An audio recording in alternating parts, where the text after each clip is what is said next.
En el aire de Radio Uruguay, inventamos entre todos la máquina de pensar. Acompáñenos en un viaje a través de los universos que vibran dentro de los libros. Bienvenidos al corazón de las palabras, la máquina de pensar. Bienvenidos a Radio Uruguay, bienvenidos a la máquina de pensar. ¿Cómo andan?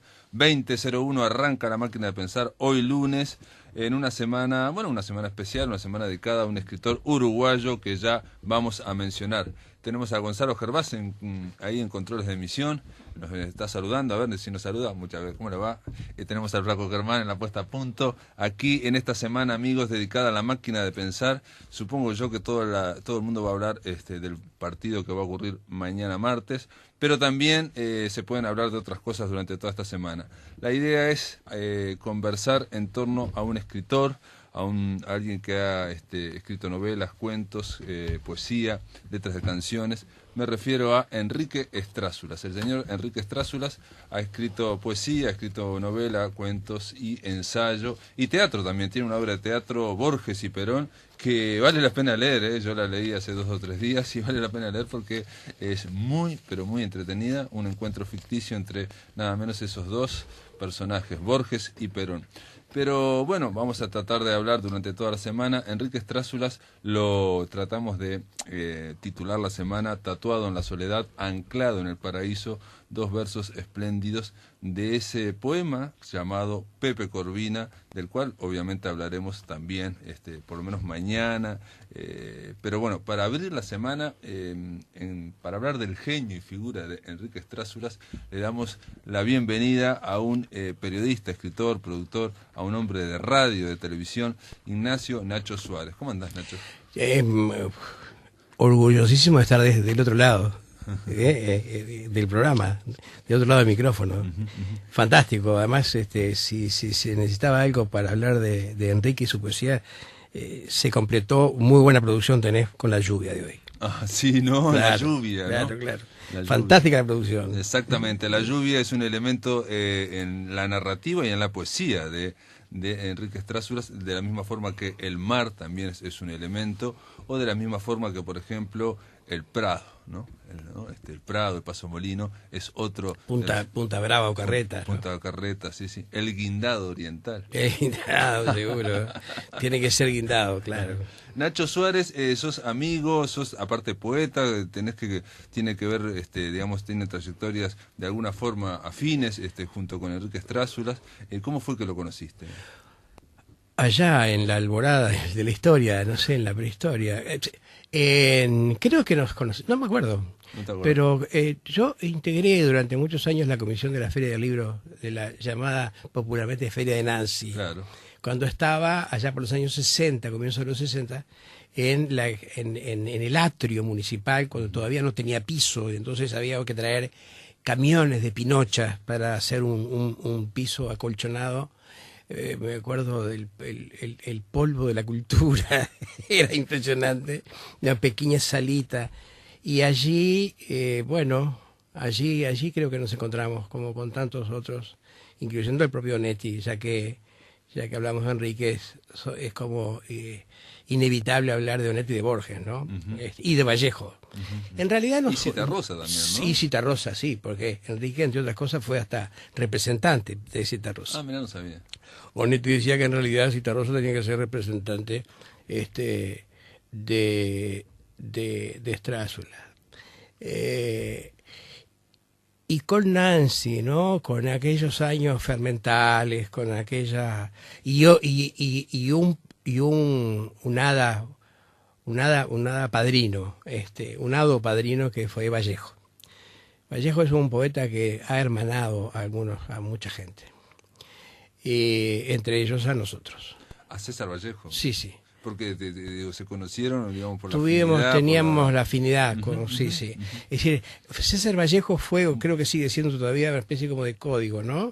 Sí, es un poeta que se ha ido agigantando con los años. Sí. Yo creo que ha ido creciendo, a diferencia de otros poetas que en su momento fueron más exitosos que Vallejo, que han bajado un poco. Sin duda, pero también te digo que de la misma manera como Benedetti decía aquello de que en un poema, como se hacen señas con las luces de los autos de la misma marca, hacernos señas con algún poema de Vallejo nos daba de alguna manera una afinidad de marca o de raza que nos hermanaba, y mucho, ¿no? Nos hermanó y mucho.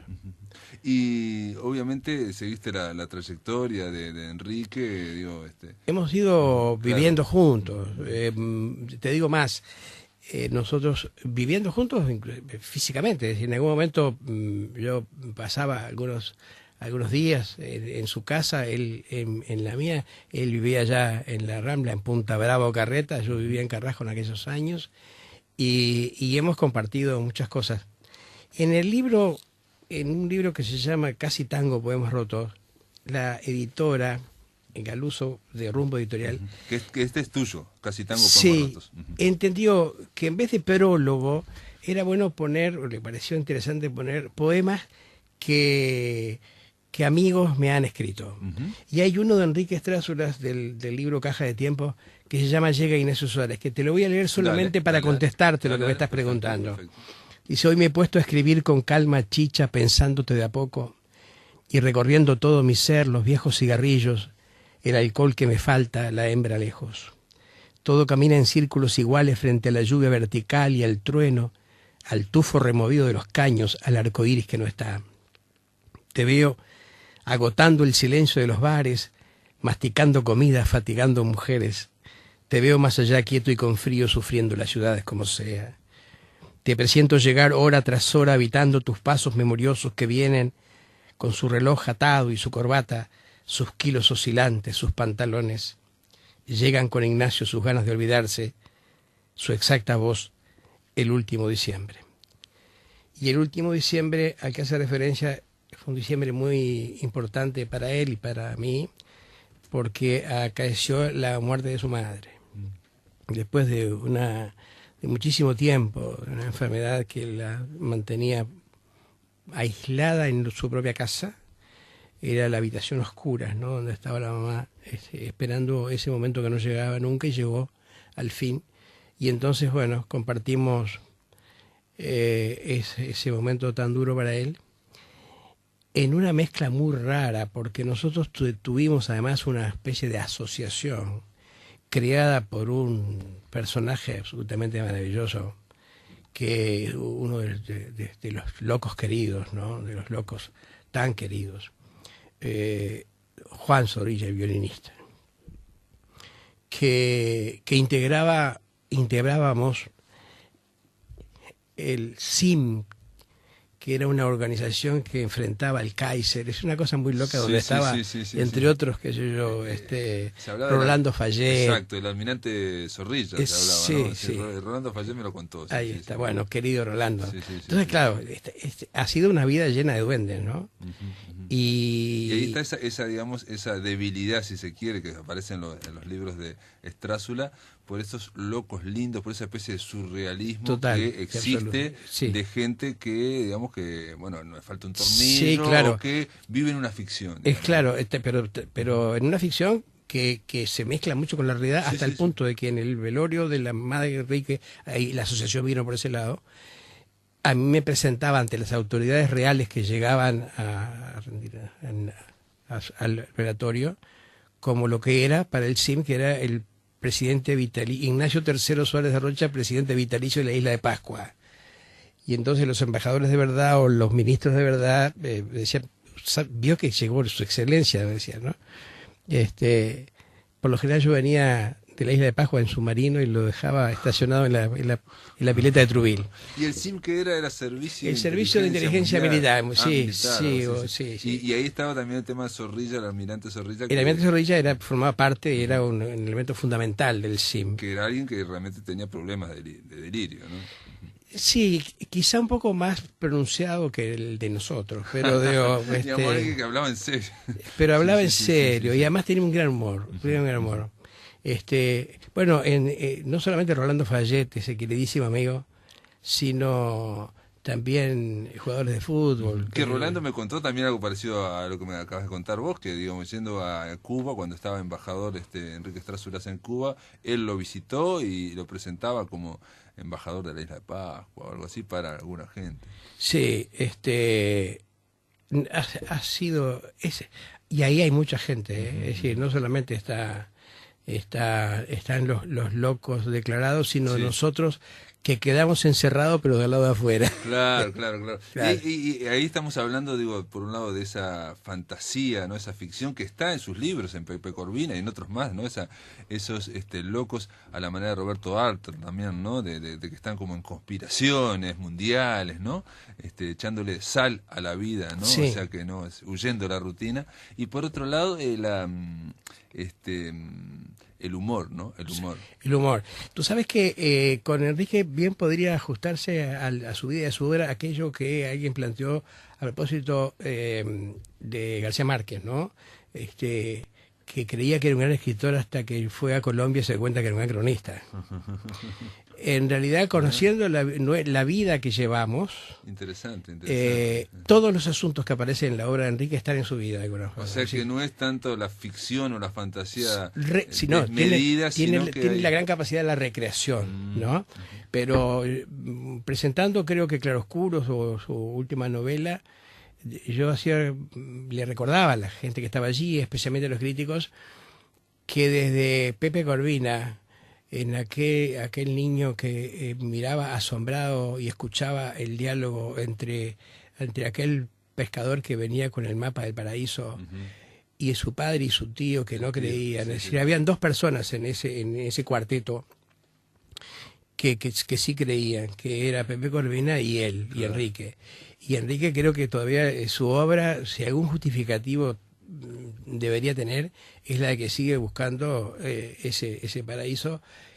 Y esos ojos asombrados ante ese hecho, fue quizá de esa mirada donde surgen todas las otras que luego se convierten en palabras y en obras realmente fantásticas, tanto como tú muy bien decías en la novelística, en los cuentos que son maravillosos, en su poesía, que creo que es básica. Yo creo En la poesía que no es tan conocida, me parece. y sin embargo creo que detrás de quien sostiene el novelista es el poeta. Mirá, Desde mi es punto muy de interesante, interesante. Claroscuro es una antología que fue presentada el año pasado, una antología desde el año 64 al 13, digamos, de lo mejor de su poesía, digo, creo que seleccionada por él mismo, ¿no? Sí. Ujú. Y Sí. El sueño del ladrón es la novela que presentaste también el año pasado, es la última novela de Strásula. Te voy a hacer una pregunta, Nacho, y quizás otra punta, porque por la poesía que leíste, que te dedicó a vos, y se me ocurrió, digamos, porque otra vertiente es el tango y la milonga, ¿no? Sí, claro. Sí, yo no creo que no sé si es otra vertiente, pero forma parte del mismo mundo, ¿no? Porque hay algo en la manera de decir eso que leíste vos, que es algo tanguero también, de sí, urbano tanguero. Sí, ¿no? sí, yo creo que es una de las voces más especulares, ¿no? Más que refleja mejor a modo de espejo determinadas realidades que a lo mejor no ven los que miran con ojos turísticos la costa uruguaya, por ejemplo, ¿no?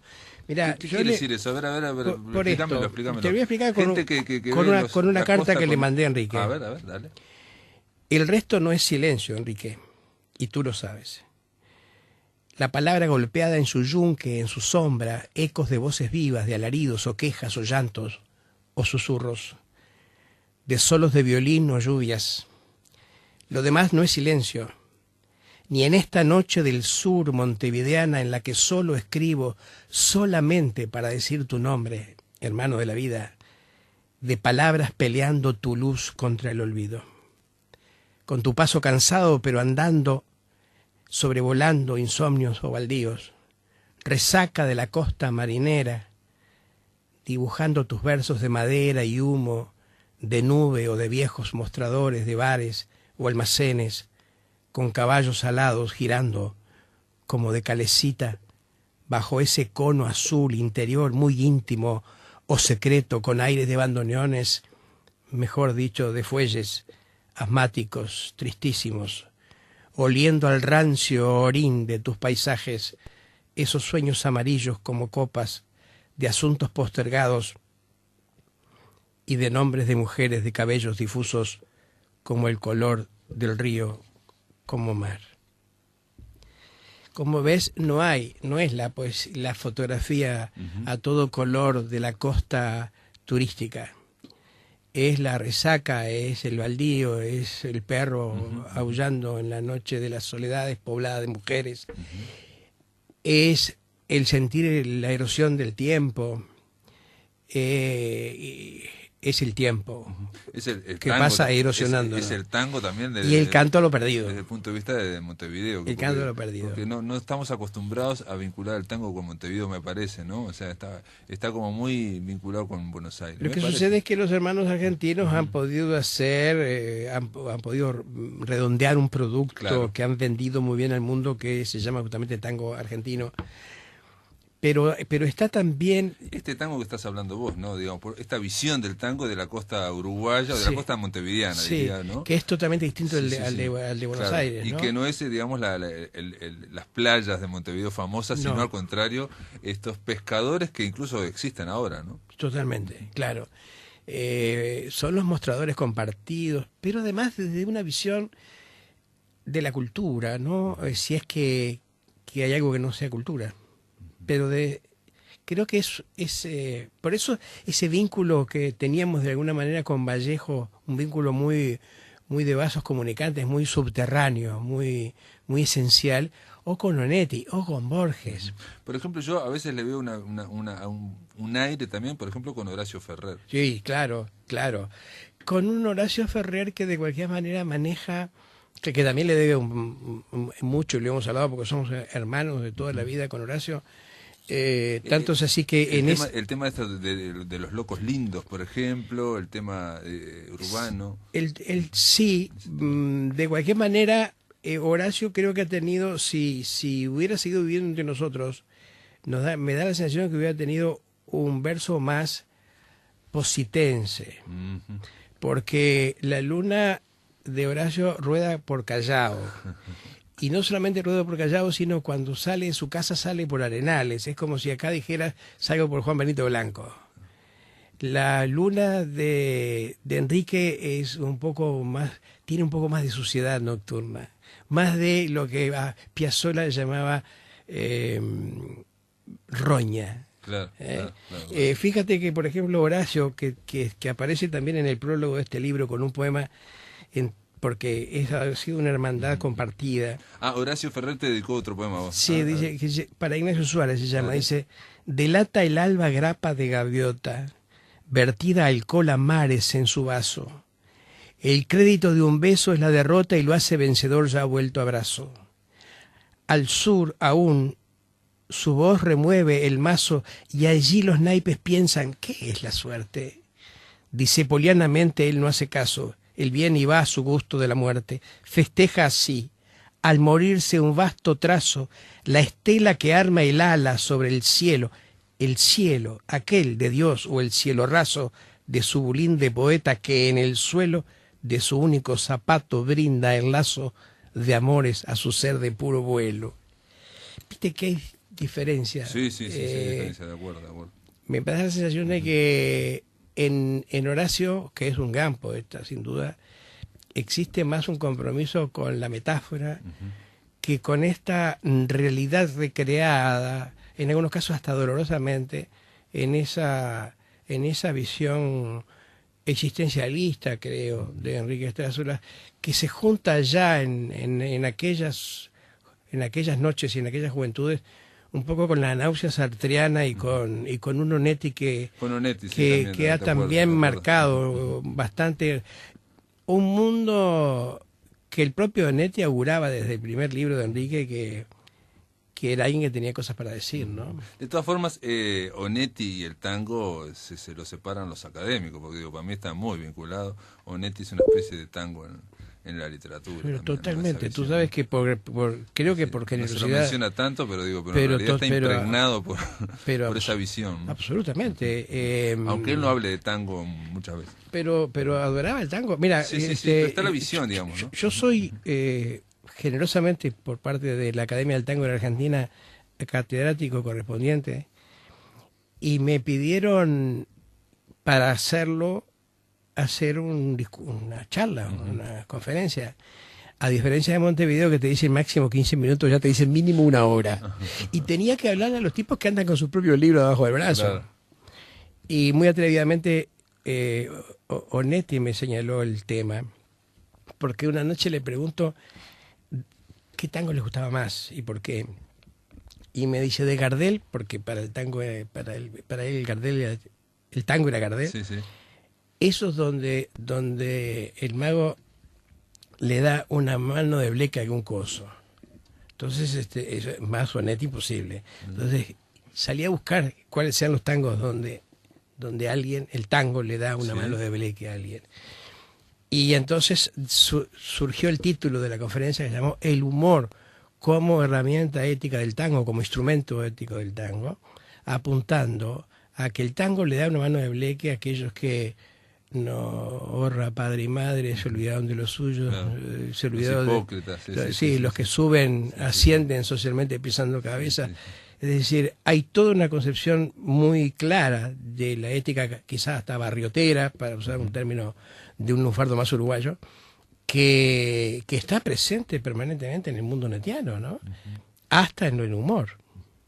Muy bien, Nacho, te pido que esperes un momento, vamos a la pausa, porque ya sabes cómo es esto. Amigos, estamos en La Máquina de Pensar, estamos conversando con Nacho Suárez sobre Enrique Strázulas. A la vuelta vamos a hablar de otra vertiente, bueno, otra vertiente no, pero es otro aspecto, que es la figura de Artigas en Enrique Strázulas.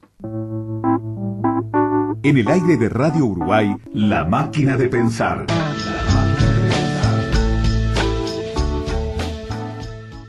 En 1972, Héctor Numa Moraes y Enrique Strázulas grabaron en Buenos Aires un disco que se llama El Viento Todavía, que nunca se editó, permaneció inédito. Ahora vamos a escuchar un tema, uno de los mejores temas, la poesía de Enrique Strázulas a Artigas y el tema de Héctor Numa Moraes, y luego un breve comentario que hace Numas de esa canción. Los discursos callaron casi todo. Los monumentos lo enterraron vivo. Colgaron el retrato, algunas flores, homenajes y fábulas. Artigas, el de la puerta de la Ciudadela, un día se fugó. La misma tarde en que te devaluaban el sudor. Desde la fuga, los cangrejos le temen a los libros, al reglamento general de tierras, al breviario, a las citas de sus palabras en los estandartes, a los más infelices, que ya serán los más privilegiados. El ideario de la patria grande, todavía incumplido, anda entre bayonetas vigilado, y el prócer, José Artigas, galopa más allá de las estatuas, y no lo escucha quien no quiere oírlo.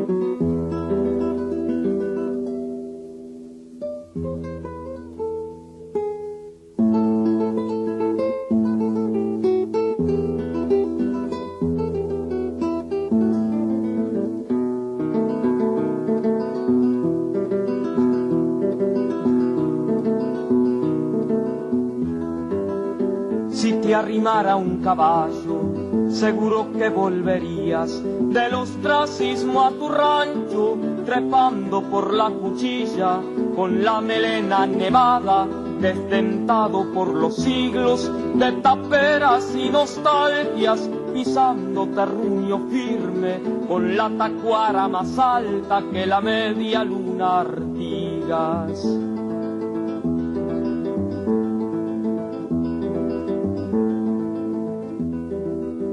Sueños de Curuguatí, sobre la tierra perdida, anudados en tu brazo, huesudo le cavarían la fosa al historiador, mentiroso legalista, que dijo que nunca fuiste libertario ni podía hacer justicia a tu mano con puñales o gatillos.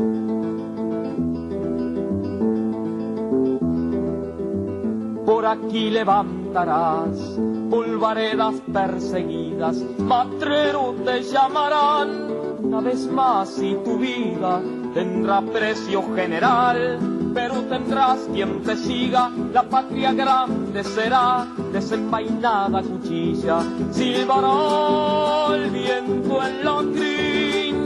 de la llanura encendida, silbará el viento en la crin de la llanura encendida, pero tendrás quien te siga, la patria grande será desenvainada cuchilla, silbará el viento en la crin de la llanura encendida, silbará el viento en la crin de la llanura encendida. Bueno, este tema Artigas tiene que ver, digamos, obviamente con las décimas Artigas, pero esta introducción que le hace también Strázulas va como anillo al dedo, ¿no? Claro, es parte del poema, ¿no? Aunque él lo agregó, yo no lo conocía hasta que lo grabó en Buenos Aires. Ah, ¿no? Lo que habíamos hecho antes era la canción, o sea, la música para las décimas, donde trato de hacer un recuerdo, un homenaje a payadores. Empieza con una milonga que me había enseñado mi tío, una milonga payadoresca, ¿no? Después, la introducción, digamos. Sí, la introducción. Y dentro de la introducción hay un homenaje a Carlos Molina también, porque utilizo el punteo típico de Molina. Y bueno, después es una milonga pampeana, que termina en una especie de huella. Uno lo escucha acá con Numa y va diciendo, mira esto, mira esto, mira esto, sí, como si fueran casi bloques de la canción, ¿no? Y uno lo escucha toda la canción y no se notan esos bloques. No se notan los cambios, todo esto que me está diciendo vos. ¿No? Y es fundamental el alargar algunas palabras, que eso se me ocurrió en aquel momento, vaya a saber por qué, porque está en el texto. ¿No? Lo de llanura, la llanura encendido. Y bueno, que te da la sensación de lejanía y de... Yo te decía que la primera vez que Montonera. Claro, exacto, sobre todo porque está hablando también de que Artigas viene a través de los siglos, ¿no? Claro, ¿no? Recorriendo la pradera. Sí. Y va encendiendo, ¿no? Con su crin, ¿no? La pradera encendida.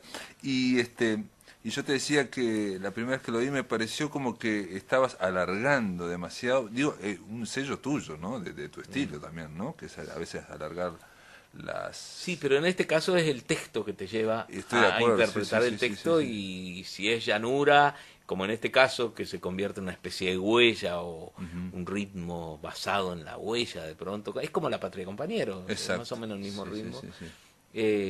Esa palabra te lleva, me llevó a mí a alargarla, ¿no? A darle esa amplitud, pero eso está en el texto. Podría haber y aparte tiene que ver con el entusiasmo que genera el texto en ese momento, y que ¿no? vos vas cabalgando, claro. Exacto, vas en la batalla. Exacto, sí. En la batalla y el recorriendo, digamos, la pradera, ¿no? O sea, te representa, por lo menos a mí, en mi imaginación, algo que va encendiendo toda la pradera. Sí. Bueno, eso es virtud del poema, que es hermoso. Unas décimas, como decía el Bocha, yo no sé cómo Enriquito hizo esto, pero el Bocha lo decía en broma. Sí, no, pero para mí es habría que verlo, ¿no? Pero de todo el listado de canciones que se han hecho de Artigas, esta anda muy bien.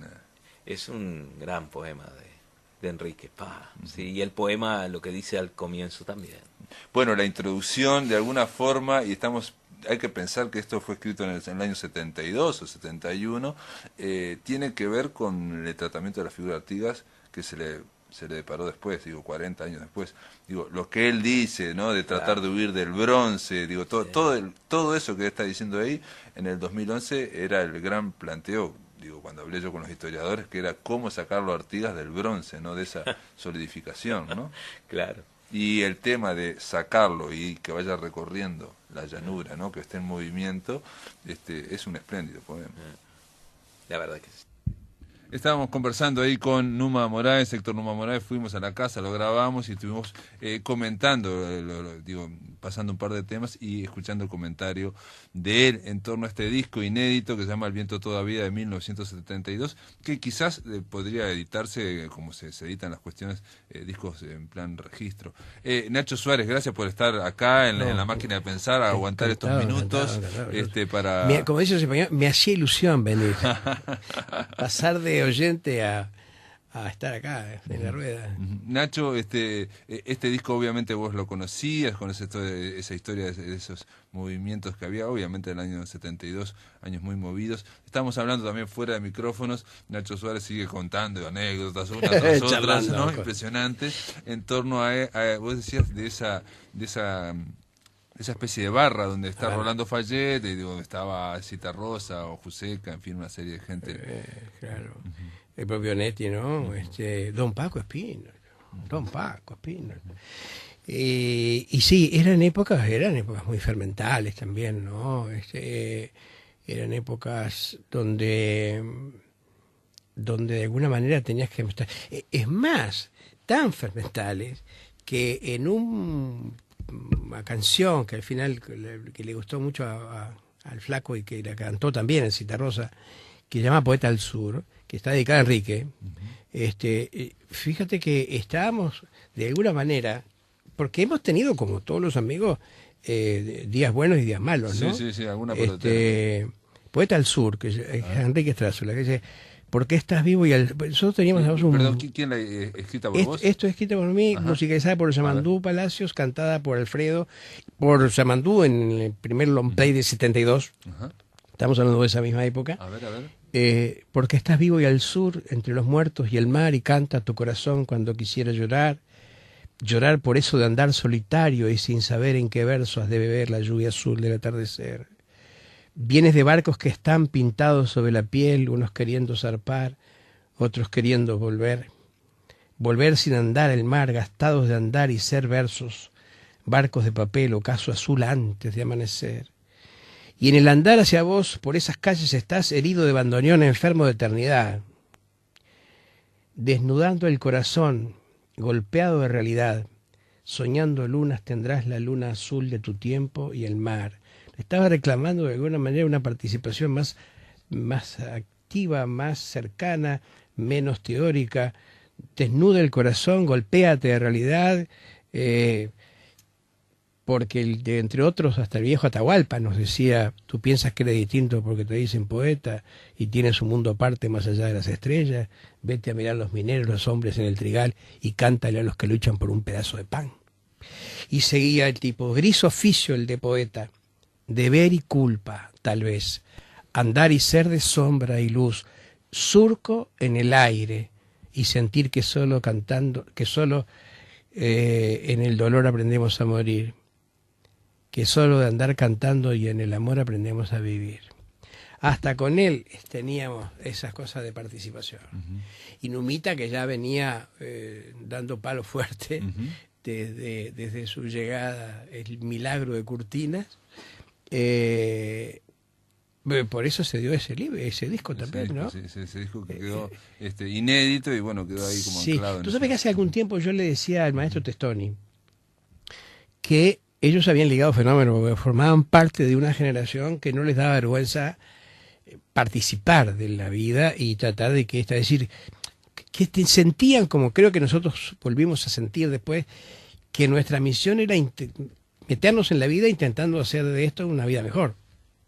Aunque ni la vida se enterara que pasábamos por ella, pero después de un poema, después de una canción, después de una revolución, después de una misa, después de algo. Pintín Castellano hacía la puñalada y se hacía saltos ornamentales de la grúa del puerto. Los muchachos de aquella Montevideo, cuando todavía no existía la rampla, como le decían ellos, eran flor de nadadores, por ejemplo. Y no se sentían en la vuelta del mundo, como después se sintieron generaciones posteriores. Y me decía con la humildad de los grandes, el maestro Testoni, pero Nacho, ¿cómo nos íbamos a sentir en la vuelta del mundo si éramos los campeones del mundo? Y los carnavales no se sentaban a ver el protagonismo de otros, se integraban con las trupas a hacerlo. Era un Montevideo maravilloso desde su génesis en la participación. Y luego, y entonces nosotros formamos parte de eso. Y ese Montevideo, porque fue evolucionando, digo, lo decíamos hoy al principio, en el primer bloque, que igual también genera esa tanguez, genera eso, que no tiene un producto tan acabado y tan claro, pero digo, lo va generando, esa melancolía, digamos, esa nostalgia también. Sí, esa ruina también, ¿no? Porque no, digo, hay una erosión, ¿no? Yo creo que se siente mucho en Montevideo, porque venimos un poco más tarde, por suerte, porque nuestro tempo es distinto al de Buenos Aires. Yo tengo un poema, estoy escribiendo algunas cosas, crónicas, pero también cuentos sobre hechos y personajes reales que he conocido. Y entre otras cosas recuerdo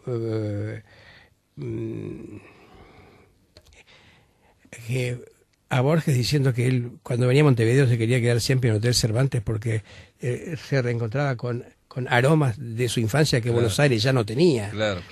Tiene que ver con el cambio de la ciudad, la modernización tan grande que acá fue mucho más lenta, digamos. Exactamente, y creo que nosotros somos en algunos casos dolorosamente conservadores y en otros maravillosamente conservadores, ¿no? A ver, léenos algo. Leo algo. Este está dedicado al turco Iván May, otro de los hermanos de aquellos tiempos. Entre otras cosas porque una noche que en un programa que yo tenía que se llamaba La Cofradía de la Luna, llegó el turco como llegaban tantos otros amigos. Como el gordo Víctor Cuña trajo una vez un flaquito que estaba sentado ahí en el piso porque iba mucha gente y yo esa noche le había dado con todo a un disco de Darno Sanz que recién había recibido y después me lo presenta porque era Darno Sanz. Y entonces una noche llega el turco y nos vamos a tomar una copeja después, o dos, y el boliche de la esquina, y nos dice, ¿pero te das cuenta, Montevideo, que ha tenido el privilegio de tener, como tuvo el Hotel Cervantes, a Borges y a Cortázar con aquel cuento maravilloso de la puerta? Casares también. Y Bioy Casares. Vamos a hacer un homenaje, vamos. Y agarramos a las 3 de la mañana a hacer un homenaje, sobre todo aquel cuento de Cortázar, de la puerta clausurada, ¿no? La puerta condenada. La puerta condenada. Y entonces fuimos allí, dijimos que íbamos, pero que nos íbamos a... Mira, nosotros queremos un homenaje. Me parece muy bien, dijo el conserje, el recepcionista. Pero queremos quedarnos en la habitación de Cortázar. A ver, sí, cómo no. Empieza a buscar Cortázar. El señor Cortázar no está. No, ya sé que no está. Si venimos vino el gerente, no se lo quiero hacer muy largo, porque eso está en un libro que va a venir. Pero hay un poema que dice, que se llama Hotel Cervantes. Dice, yo dejé mi reloj para pagar la cuenta una mañana. El crujiente ascensor, los largos corredores. Nos esperaba la habitación que desveló a Cortázar, la puerta condenada. Los aromas añejos de la infancia de Borges, que estaban también en el Aleph, estaban. Y allí, entre las frías sábanas, los pisos de madera y el oscuro ropero con una luna opaca, mi voz, oliendo a alcohol, buscaba entre las sombras tus labios en esa madrugada. Y el niño que lloraba, llora todavía en la pieza vacía de al lado. Bien. Si no vemos el tango en esta ciudad es porque estamos ciegos. Pero a diferencia, como hay una diferencia entre el carnaval montevideano y el carnaval del interior, o salve don Rubén Lena, que también lo supo rescatar, hay también un tango, una concepción, una visión y una recreación de esa realidad que nos rodea, de esa magia, de ese encanto que nos rodea, del tango de Buenos Aires, del tango quizás digamos oriental, la fortaleza de este tango oriental sea también la debilidad que mencionamos al principio, digamos, al no ser algo acabado, al no ser un producto, no lleva la etiqueta tango, sino que es algo más difuso.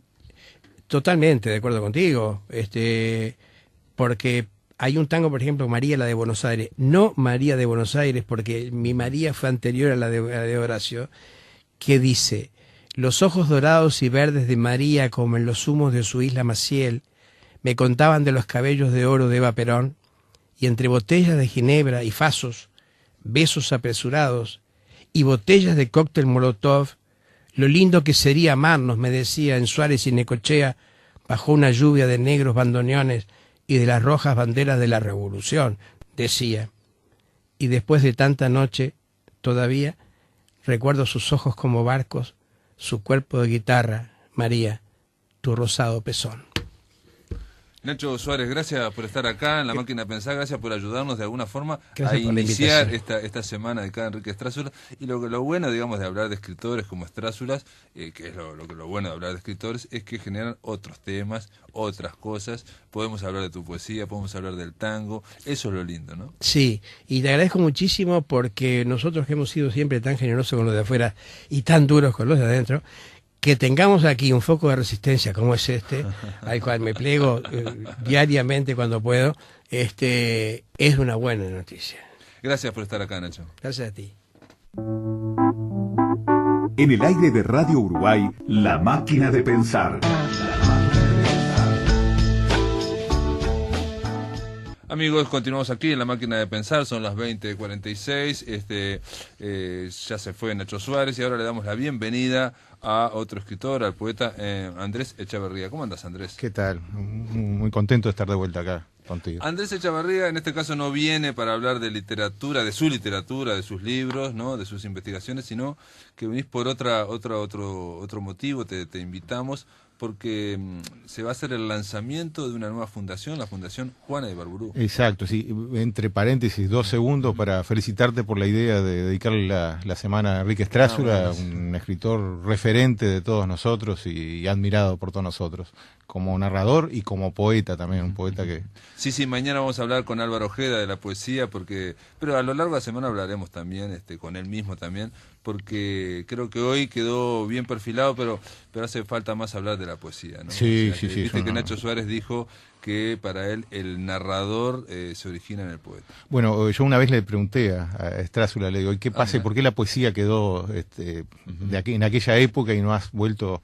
Y él me dijo algo que es muy previsible en quienes lo conocemos, que la narrativa absorbió la poesía, ¿verdad? Esa poesía fue incorporada a la narrativa. Correcto, y sin duda la narrativa de él tiene una carga poética. Sí, tiene a veces prosa poética, parece. Disculpame, Pablo, que me No, pero está bien, hablando de Strázulas, y ahora que nos comentes, ¿qué es esto de crear una fundación de Juana de Ibarburu? ¿Es necesario? ¿Esto va a ser creado allá en Cerro Largo, en Melo? ¿Cuál sería la función? ¿Por qué se les ocurrió ahora? Yo creo que esto instrumenta de alguna manera una política cultural para el interior. Pienso en la Asociación Marosa de Giorgio de Salto o la Fundación Lolita Rubial de La Valleja. Crear de alguna manera focos, lugares, centros de donde rescatar valores, y no solamente en la investigación de la escritora, en este caso Juana de Ibarburu, que es la que provoca la fundación. Hay una fundación Marosa de Giorgio, estoy pensando también. Exacto, la asociación Marosa de Giorgio. Esa es más reciente también. Exacto, bueno, y está muy bien, me parece a mí, que se cree en esto, y todo mi entusiasmo con las personas con las que estoy trabajando en Cerro Largo para esta fundación que se crea, ya se firma las primeras actas el viernes 27 a las 12 del mediodía en la casa de Juana, justamente. Juana Ibarburu es una referencia fundamental para Cerro Largo, es la escritora más importante del departamento, la escritora que de alguna manera derriba fronteras, no solo dentro de Uruguay, sino para afuera. Entonces, la fundación va a tener su nombre, va a funcionar dentro de la casa de Juana Ibarburu, donde ella vivió la infancia y parte de la adolescencia hasta que se casó, y en un intercambio también con la Intendencia, por supuesto, de Cerro Largo, que respalda en todo sentido a la fundación. La idea es también crear una cátedra Juana Ibarburu desde creo que está apoyada por la Academia Nacional de Letras. ¿no? Tiene el auspicio de la Academia Nacional de Letras, exacto, porque Juana Ibarburu fue la primera mujer académica. Mirá. Y decime, ¿y esta cátedra, digamos, futura de Juana Ibarburu funcionaría todo en Melo? Sí, desde Melo. La idea hoy en día es, de alguna manera, los puentes a través de internet se hacen más fáciles, ¿no? Entonces, también se trata de recoger estudios, trabajos que se están haciendo en el exterior. Cuando en los trabajos que hemos realizado con Jorge Arbariche sobre Juana Ibarburu, ya llevamos publicados unos 8 libros más o menos, ¿no? El último fue publicado en España el año pasado. Hemos recogido opiniones, estudios de otros. Es impresionante que se sigan editando libros sobre Juana y de Juana, ¿no? O sea, de antologías de Juana. Y yo te aseguro, Pablo, que es una demanda. En este momento, por ejemplo, tengo a 2 editores que me están demandando dos publicaciones nuevas, ¿no? nuevas, uno en Argentina y otro acá en Uruguay. O sea, es de manera constante. Y los libros que hemos publicado se han agotado, creo que todos. A mí. Y entonces, a ver si te entiendo un poco, porque digo, pensando en la Fundación Mario Benedetti también, o sea que la idea sería, por un lado, centralizar o darle corpus a esas digamos, esos aportes que hay en torno a la obra de Juan Ibarburu, que obviamente no va a ser solo de Uruguay, vienen de otros lados, ¿no? Exacto.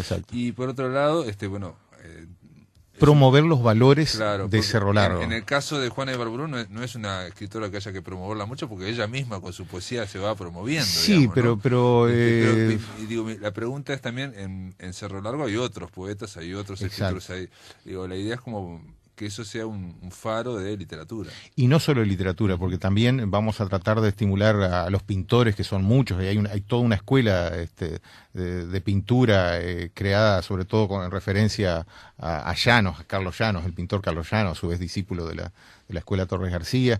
La parte musical tiene una gran tradición, la música en Cerro Largo, en fin, hay distintas, en el teatro, muchas personas que trabajan, que de pronto algunos viven en Montevideo, pero hay distintas áreas del arte y de la literatura que pueden encontrar, o la idea es que encuentren en la Fundación Juana Ibarburu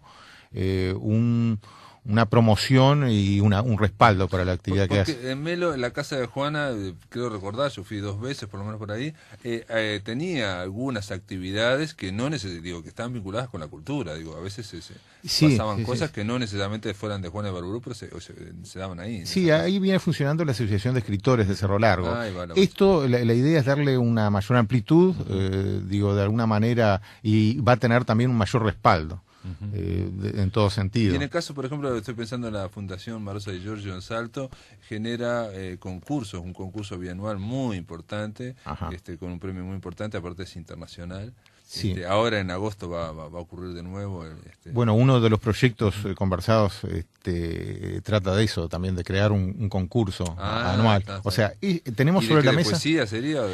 No, podría abarcar poesía y narrativa. Todo esto está... en primera instancia hemos formado una directiva provisoria que va a funcionar hasta que se llame a elecciones a los socios que van a irse integrando a la fundación, ¿no?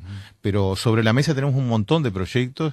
Y por suerte también mucha gente que se ha interesado y que se va a acercar. Yo tengo toda la confianza de que funcione tal cual lo pensamos, ¿no? Y sobre la mesa, ya te digo, tenemos un montón de proyectos, incluyendo un concurso anual de literatura. Y bueno, entonces este viernes se crea ahí en Melo, se crea en la casa de Juana, la Fundación Juana Ibarburu. Supongo yo que cuando haya actividades también, vendrán a Montevideo o las avisarán. Claro, otro de los propósitos que creo que la asociación Marosa Di Giorgio, y ni que hablar que la Fundación Lolita Rubial lo hace, es no quedarse en el contexto departamental, sino local, hacer un intercambio que de alguna manera en Montevideo. Estamos en un país muy centralizado con Montevideo. Sí. Entonces yo considero, estoy seguro de que este tipo de políticas de generar en el interior estos focos de alguna manera abren el espectro y posibilitan a la gente del interior, pero en un intercambio, no cerrado, sino en un intercambio con la capital, con Montevideo, donde lógico están las autoridades ministeriales de educación y cultura, en fin, hay medios de prensa importantes que replican mejor. Y hay también toda hay otro humus, para decir algo, ¿no? Otro ambiente intelectual y cultural que no es a veces el del interior. Pero bueno, está hecho el planteo. Felicitaciones desde acá de Montevideo. Esperemos que cuando haya actividades nos avisen acá en La Máquina de Pensar. Bueno, también, muy agradecidos y así como has abierto las puertas de tu programa, en Cerro Largo también la Fundación te da la bienvenida cuando quieras. No, la idea también esta semana es hablar, por ejemplo, el miércoles vamos a hablar con un poeta de Carmelo. La Máquina de Pensar siempre está tratando de abrirse al interior, porque entre otras cosas, muchas de las personas que nos están escuchando están viviendo en Salto, en Paysandú, en Colonia, en Florida, o sea... No, y si uno repasa el arte y la literatura uruguaya, ni que hablar, que todo lo que ha proporcionado el interior en materia de nombres importantísimos, fundamentales, ¿no? Lamentablemente no siempre los escritores del interior encuentran los buenos vehículos para la publicación o para la difusión, a veces incluso para acercar a concursos de Montevideo, literatura que puedan promoverlos, ¿no? Está como cortado, sí, está cortado de los dos lados también, exacto, ¿no? O sea, porque tampoco me parece que hay una gran apertura, pero bueno, eso es otra conversación para otro tema, para otro momento. El tema es que la Fundación Juana Ibarburu arranca este viernes, supongo que en el segundo semestre habrá alguna novedad en torno a la fundación, y nada. De por sí la cátedra, tal cual lo dicen las actas, va a pasar más de 60 días en crearse. Aquí está trabajando Jorge Burgos, el director de Cultura de Cerro Largo, también muy interiorizado con la fundación, parte de la directiva, en fin, hay varios docentes de literatura. La idea es darle fuerza para que funcione de la mejor manera posible, ¿no? Muy bien, Andrés Echeverría, gracias por estar acá en La Máquina de Pensar. Gracias. Se pasó volando el tiempo. Amigos, se terminó La Máquina de hoy, del lunes. Mañana martes vamos a conversar con otro poeta, con una poeta y narrador también, Álvaro Ojeda, sobre la obra poética y la obra narrativa del creador de Pepe Corvina, el señor Enrique Strázulas. Y también vamos a escuchar la versión de Numa de Pepe Corvina, que está incluida en este disco inédito, que se llamó El viento todavía. Vamos a escuchar un comentario de Numa Moraes en torno a esa versión. Quizás si tenemos tiempo vamos a escuchar también la versión de Citarrosa, que está ampliada, tiene una letra cambiada y tiene una letra mayor. Y también escucharemos algo en torno a Strázulas y Onetti, si hay tiempo, y en torno a Borges. Bueno, veremos. Mañana a partir de las 20 horas aquí, amigos, en Radio Uruguay. Que pasen muy, pero que muy bien.